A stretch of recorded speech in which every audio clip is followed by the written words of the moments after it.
Welcome to the Additive Report Advisor, a webcast series for machine shops and fabrication shops that provides insight on additive manufacturing. Our guest today is Roland Spiegelhalder, who's product manager with Trump.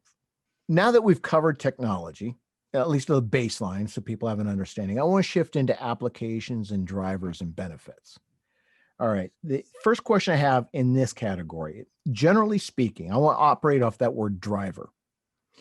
What is a common or most common driver for a job shop to get into additive manufacturing? And this question is coming from the frame of, is it to satisfy existing customer requests instead of turning the work away? Is it to get new customers, or is it to add a new service line where you've got sellable capacity?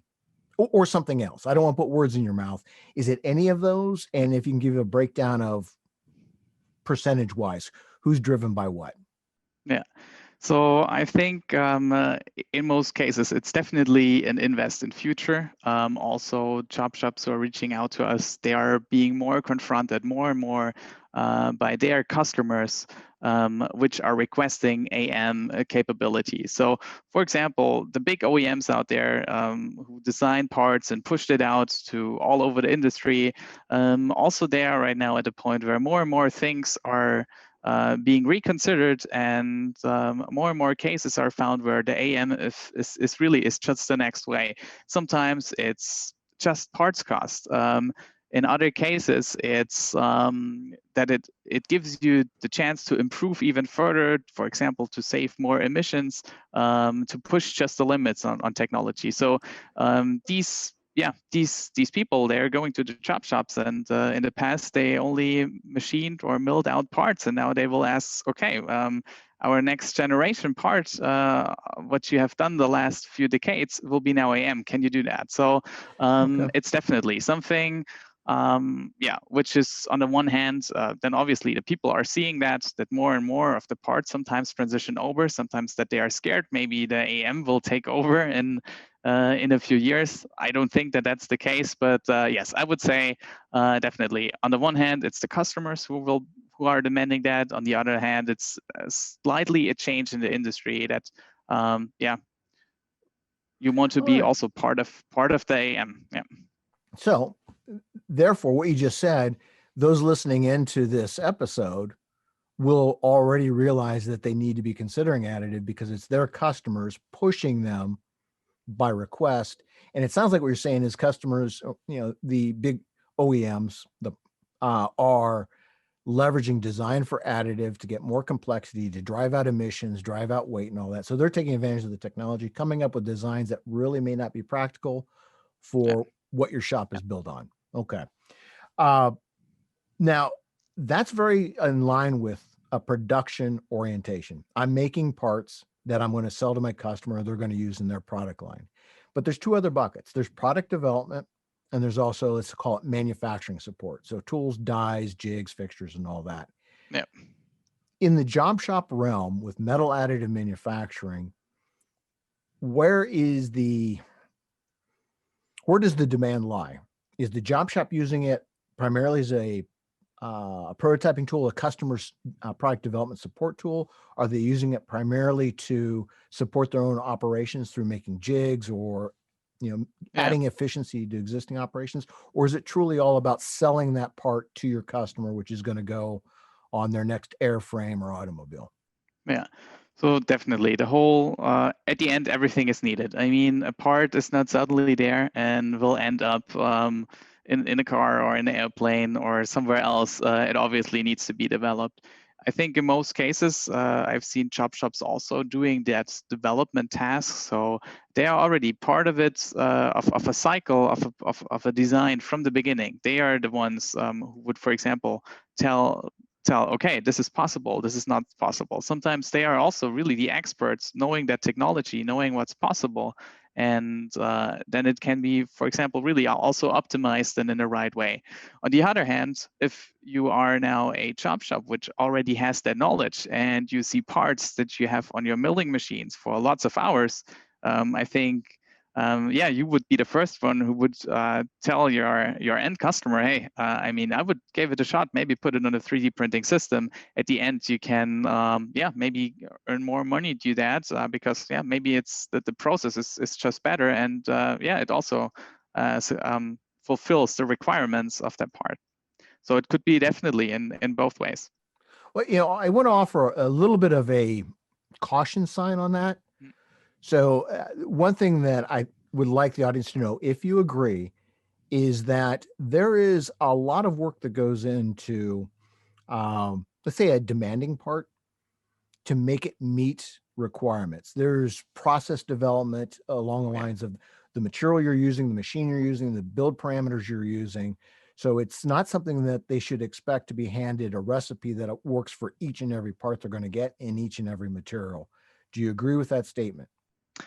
Yes, I agree with that statement. So I think for a job shop, I mean, there are all different kinds of parts. Some are really easy prototypes. You just need to somehow get the dimensions. It needs to be out of metal, and then you're good. And on the other hand, you have an in-flight part for an airplane where you have months or years of certification. So obviously, the bandwidth is pretty broad, but I think most job shops we are talking to, I mean, they start off with one machine, and these people really have the potential to be experts definitely in their field. They know their machine very well. They know the material that they are working with very well.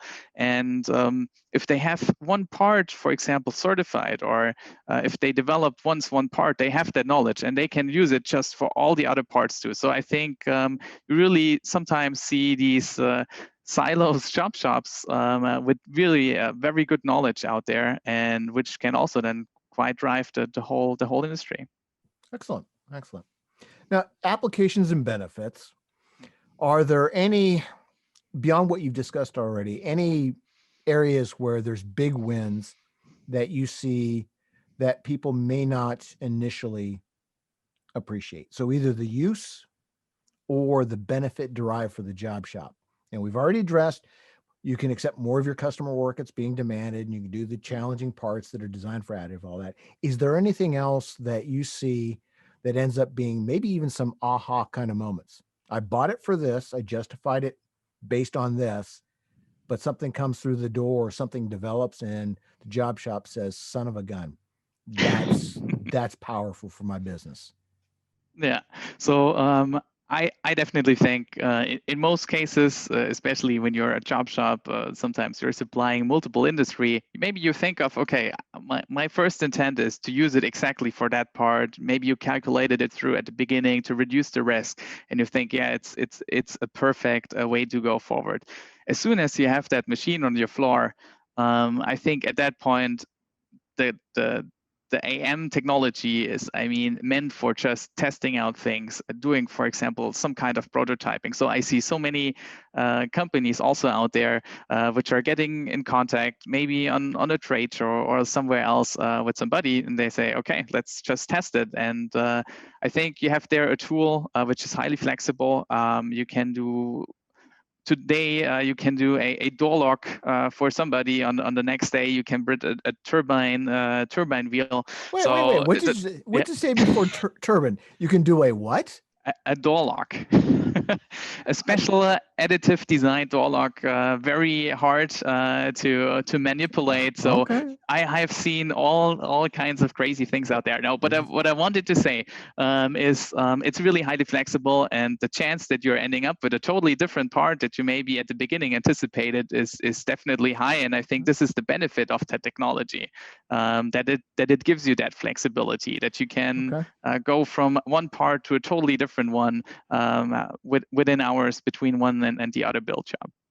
So to sum all that up, what I'm hearing you say is the job shop should enter into additive manufacturing and on a daily basis operate additive manufacturing with an open mindset. What else can we do? Could this be an additive job? Could I take a non-additive job and help the customer to redesign it to get better performance and turn it into an additive job? So trial and error, but just keep pushing it to leverage that flexibility. Is that true? Yeah, definitely. And I think also one big benefit a job shop have, for example, if he already has machining capabilities, you can really also do very fast hybrid parts. For example, you could say, okay, I have a part, the lower half we machine in 20 minutes. It's only maybe a few holes and pockets and the thread, and that's it. But the top side has really some quite complexity to it. Maybe it's at the limit that what is right now capable of our with our machine. So you could say, okay, I print the upper part and then maybe weld it to the lower half, or really do some hybrid parts out of it. And I think this is definitely a benefit. Also, a lot of parts, even if they are designed for AM, they need some machining at maybe just the connection areas. So if you have all the technology or both technologies in-house, I think, that's an excellent condition to really supply there the full part. Okay. So last question on application. So let's say a job shop has a request come in, RFQ. They look at it and the customer hasn't requested additive on it. Yeah. It's like, I need this part in this alloy. Are there any, for those that aren't in tune with additive yet, are there any flags that if they hold the part, they look at the print or look at the CAD file, that they could use as immediate flags that scream, consider additive, and maybe help your customer realize that additive can have benefits? I'm that's a tough question to answer, but and I don't want you to say highly complex, because that's overused. So is there anything you can say or do that's in the job shop vocabulary that would help make sense? I see. Yeah. Okay. So we always are confronted with the other way around. We get parts and we think, oh, maybe it's better machine. So if you have a part there where okay, I have an hour of machining and I have critical small areas somewhere which are really hard to do, then I definitely would consider AM. Especially if if the part only weighs half a pound or is a light part. So if you look at the part and say, oh, that looks really that it's lightweight optimized, you have a lot of pockets to mill out, things like that. I think that would be for me okay, I would consider AM here. And I think when you have the technology in-house, it gives you so many capabilities to simulate. You can just take the CAD model, the data, you put it in your software, and you would see, okay, it will take me now 4 hours of printing. Is it comparable now to my efforts, which I would do, for example, with machining? And also the next thing, you could now send that data to the machine, and 4 hours later, you would really have the parts in hand, and no more programming would be needed at that point. So it's really a highly automized technology. I think these are definitely the benefits. And again, to come back to your question, so, and especially if it's only a few part counts, so if you only have, I don't know, below 60 parts, or if you can do it in a few build shops, that would be for me, okay, that's could be definitely a good scenario here. Well, I don't want to leave it at just 60 parts. So softball size parts, you've got one machine additive. What kind of annual production rates push the limits? I mean, is it one part to 5,000 pieces, softball size? Is it 1 to 100,000? Is it 1 to 1,000,000? Where does additive work? Yeah. So I think obviously it very depends. That's my standard answer for all of your questions today. I hope you don't mind it. You can't say it depends. No, but what I wanted to say is it always depends where it compares to. For example, if you have a casting part, or a part that you normally would put out of a cast, and you only have the count of 20, you can go now, you can approach it, or you can think of the whole scenario in that way. Okay, do I now go ahead and go to a tool builder and let me build my mold for thousands of dollars? It will take maybe a whole month until it comes back, is machined, and then put it into my machine, and then at the end put out my 20 parts. Or do I just go ahead and print them right at the front? Yes, maybe one part will take extremely long. Maybe one part will be 10 times the cost that later on from my my injection molding machine. But at the end, if you look at the whole case, you have your parts maybe faster, and if you sum up all the costs in half of the price. So this could be the one very end of that whole chain. The other one would be, okay, I have a part where I maybe need 6,000 of them a year. And now I go ahead, and the part is fairly small, so I can maybe it's a good case. I can put 60 of them on one build plate, and you could print 60 parts a day, and then pretty much you can now do a full 7-day model, and then you would have 365 times my 60 parts, which would be then the throughput of what would be possible. Okay. And you still could be effective and cheaper than something else. So it's really, you have quite a broad way where that works. So I would say really everything from 0 up to multiple thousand parts can be worth it. And I think we really see the limits now with parts which are really not, which you just cannot produce in another way, because the geometries are just too complex. You cannot mill behind a pocket, or also the casting will not work the full way. So. Okay. Well, actually, creating my own questions as we talk. One concept in additive, which depends on the time of day or the year, that is either top of mind, tip of tongue, or not even thought about, is part consolidation. So Yeah. If I could put words in your mouth, one thing for a job shop to consider is to be a value supplier. And if two components come that are obviously going to be welded together, and now you got to worry about the flushness of the two flanges fitting, and you got two sets of operations and all that, to have an open mind and say, I can combine those two pieces, make them as one in additive, and now I don't even have to worry about that mate. I don't have to worry about tight tolerances. I don't have to worry about the bolt pattern lining up. It's one and done. So there's some other creative, flexible applications. Yeah. So that's also what I meant at the beginning, which be open-minded. Exactly. This is what I mean. You need to look at the part not as you have done it in the past. Okay, what's maybe now the best way? You really need to maybe really take a step backwards, look at the whole picture, and then if you find these cases like you described where you have multiple parts and you can put them together, and that's also what makes it, I think, hard for a lot of people, because you need to flip a switch and think totally differently. In the past, all the engineers, everybody was trying to think easy. Okay, I only take a block and I drill a hole and I take something off here. But now it's the whole different way. You can now, complexity is no limit anymore.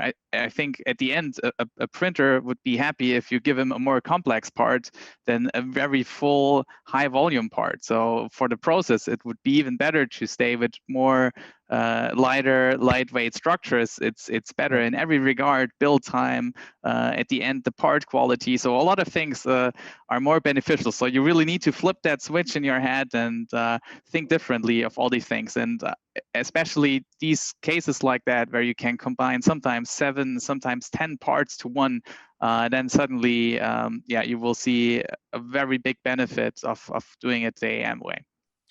It's all, I haven't said this in many years, but for a while there, I was saying basically with additive, you want to stand on your head and see the world upside down, because exactly almost everything is inverted. And if you don't, you're going to miss out on the opportunities. Yeah, you could say so.